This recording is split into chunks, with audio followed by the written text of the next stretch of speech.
Дархуул аймгаас бусад аймаг хот руу 1541 иргэн шилжиж явжээ. Эдгээр шилжиж явсан иргэдэн 20 аймаг нийслэл хот руу шилжсэн байна.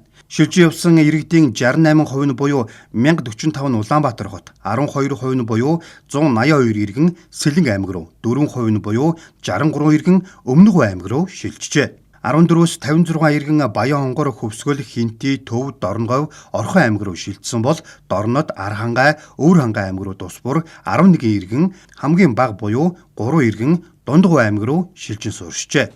Шилжиж төлөвлөгөөнийг бол цахимаар хүсэлтээ илгээгээд одоо хуучин бол нөгөө шилжиж явсныг бүртгээд дараагийн бос нэг шилжиж байгаа аймаг бүртгэж авдаг байсан бол одоо манайх шинэ хуулиар бол зөвхөн нэг талдаа бүртгэлтийг хийдэг болсон.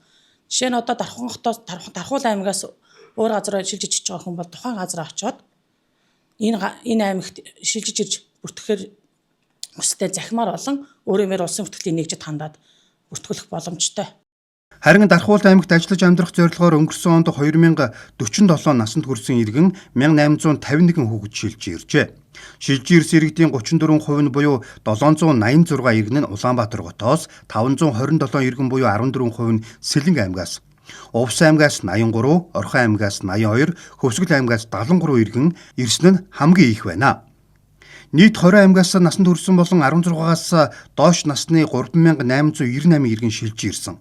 Хамгийн бага буюу 7 иргэн Сүхбаатар аймгаас Дархан хотод ажиллаж амьдрахаар иржээ.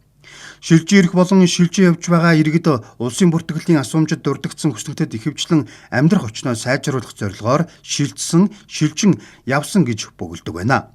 Шилжилт хөдөлгөөний хамгийн идэвхтэй улирал нь намар буюу хичээлийн шинжилгэлтэй зэрэгцдэг гэж аймгийн улсын бүртгэлийн хэлтсийн иргэний улсын бүртгэлийн дасгын дарга улсын ахлах бүртгэгч Жума мэдээлжээ. 2021 онд 1403, 2022 онд 1385, 2023 онд 2629, 2024 онд 1616 наснд хүрсэн иргэн шилжиж иржээ.